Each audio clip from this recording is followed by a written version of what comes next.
It's fair to say that Italy are definitely a changed team. I mean, they just look like a completely different team right now. They've really stepped up their game in recent months, not even just the last few games. In recent months, they've been trending to becoming a good team. And in this video, we're going to be going over their player ratings for their game against Ireland yesterday. There were some really good performances. There honestly weren't that many bad performances. So I will be doing a bit of a video later to kind of dissect exactly how Ireland beat Italy and what was the key difference maker. There wasn't a lot. Spoiler alert, there really wasn't a lot. And when I dug into the stats and looked back at the game, there was like one or two key things that I think Italy, if they can fix, will be beating a lot of big teams going forward. But guys, if you do enjoy the content, please don't forget to like and subscribe to help the channel grow. We're nearly at 1,000 subscribers. We're trying to get there as quick as possible, maybe even by today, but I really appreciate all the support. Let's get right into it. So number one, Danilo Fischetti, one of my favorite players. I've gone for a 7.5 out of 10. I thought he definitely got the better of his opposition number, and consistently he's been performing at a really high level. He's definitely a key player for Italy right now. His scrum dominance increased throughout the first half, and eventually he showed that he was a level above at scrum time, and he absolutely embarrassed his opposition numbers at scrum time near the end of the first half. At number two, Giacomo Nicotera. I've gone for a 7 out of 10. He's really been impressing me as well. He plays with a lot of passion, but his skill set is often really overlooked. I think his line-out throwing has improved considerably and is a lot more consistent at line-out time.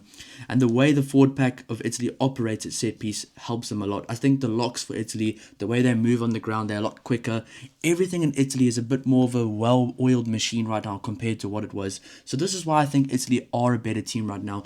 Just little things like how quick they're moving on the ground, where 2 years ago, it'd be like, okay, well, we're just going to throw to the number 2 jumper and let's hope he wins the ball in the air. Now they are just much better in all areas of the field, and I think Giacomo Nicotera is a really good player right now. So 7 out of 10 for him.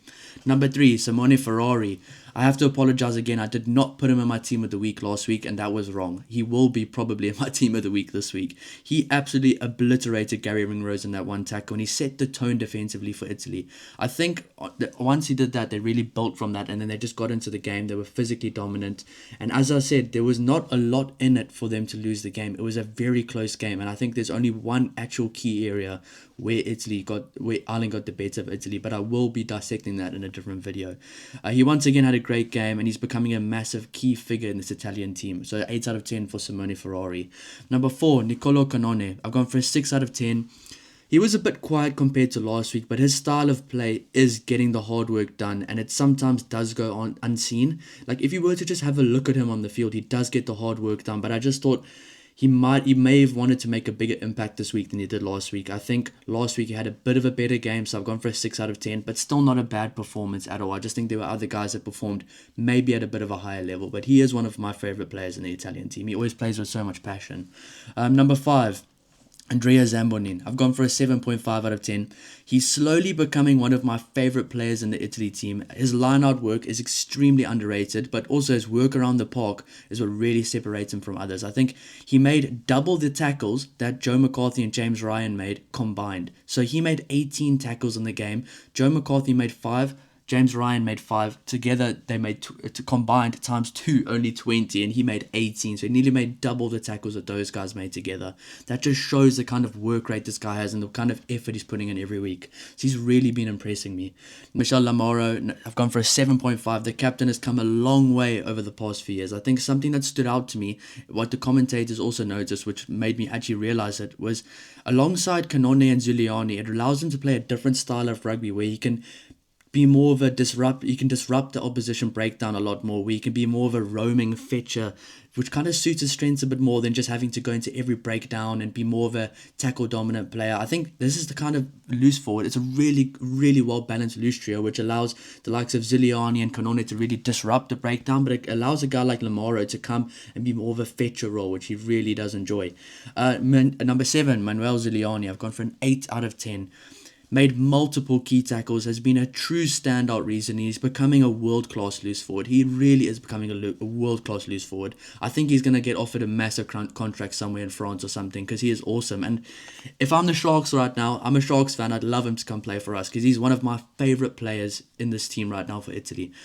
He always seems to get dominance on both sides of the ball. I mean, he made 16 tackles, 10 carries and won 5 turnovers, which just proves how impactful he was.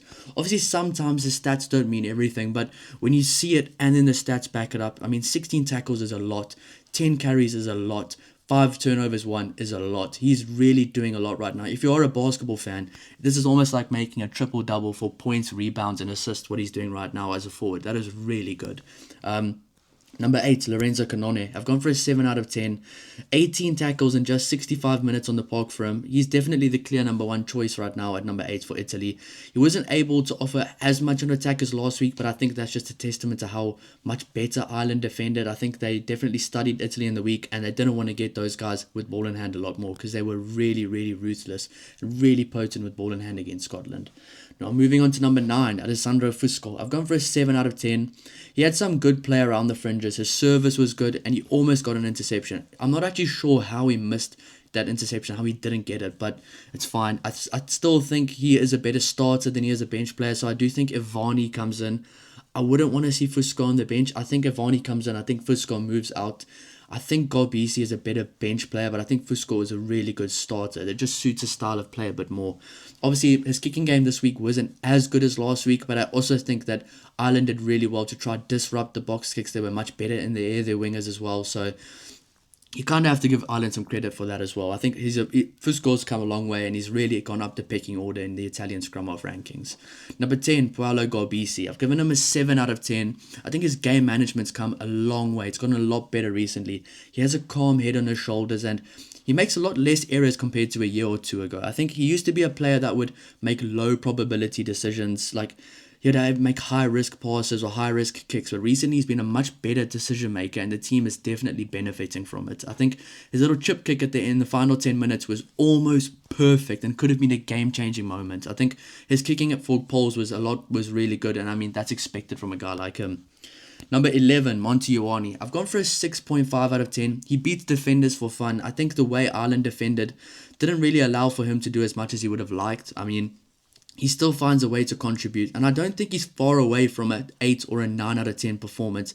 Just need to get the ball with some better opportunities and some more space, and he will thrive. He is one of my favourite players in this team, and I'm pretty sure I've said that for about 4 players right now, which just shows how excited I am about this Italian team, and they are absolutely awesome. But Monty Ioane is the one guy, in my opinion, that can be a really good, useful asset to this team if given more opportunities. I'd like to see him maybe run a bit more on the outside of 12, on the inside of 13, or the outside of 10 come scrum time, because he is a dominant guy as well. He can bully guys. He's really good in the contact area. He's got really good footwork as well. So he's really impressed me. But only a 6.5. I thought he didn't get as much as he would have liked out of the game. Number 12, Leonardo Marin. I've gone for a 6 out of 10. I think Italy really missed Juan Ignacio Brix and Menchelo combination. I definitely don't think Marin was bad. He was decent. He had some good and some bad moments. He missed a few tackles, but he was almost Italy's hero with a few of the offloads, and he just got the ball stripped from him a few meters from the Irish line. He was almost a hero for Italy as well, so it was a very fine line. Number 13, Tommaso Menoncello. I've gone for an 8 out of 10. Now, this isn't bias. Obviously, there were some things. He looked like he made some mistakes in the game, but he was everywhere. He won nearly every collision. He was dominant on both sides of the ball, both attack and defense. Some stats suggest that he made a few mistakes, like turnovers, which could go against him. But that's what you get, and that's what happens when a player literally tries to do anything possible for their team to win. I was really disappointed that it ended up being a forward pass to Liner when he made that break, because that was an incredible disallowed try, and I really think he's gutted about that one. The whole team is, because that was an awesome disallowed try. Number 14, Louis Liner. I've gone for a 6.5 out of 10 as well as the other wing, Monty Ioane. He was a bit unfairly rated by some of the other articles I read. He was rated quite low, it might just be an ongoing theme for them to rate him low, but he's been great over the last 2 weeks, and I really enjoy watching him play on this Italian team. He really wants his team to win, and he really loves playing for this team.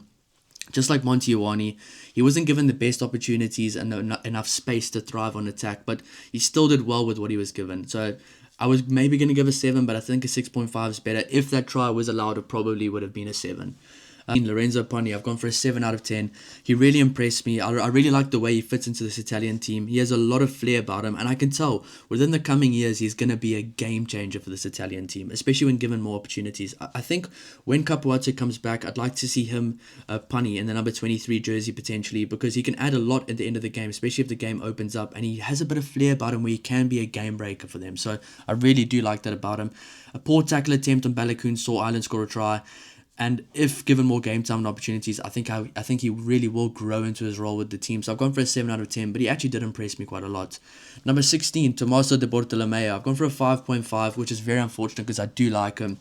He brought good energy when he came on, but he just, as soon as he came on, a really key overthrow directly to Ireland caused a massive ripple effect in Ireland's favour. A huge momentum swing for Ireland after that happened, and that really was like the nail in the coffin for Italy right after that happened. Obviously, it's not completely his fault, but it just caused it, and 5.5 for him. But he brought a lot of energy, and I think without that, it would have been a bit higher, obviously.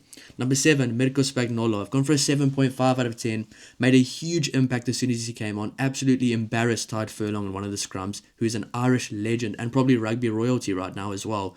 He showed some defensive dominance as well during his second half stint. He's a really good player, and I think Italy's depth right now in the forwards is becoming a really good area for them. And as I say that, Mohamed Hassa, I've gone for a 7 out of 10. He added some really good value to the scrum, and as I said, Italy right now in their prop department is getting a lot of depth, and this is a really key area for them to build off going forward.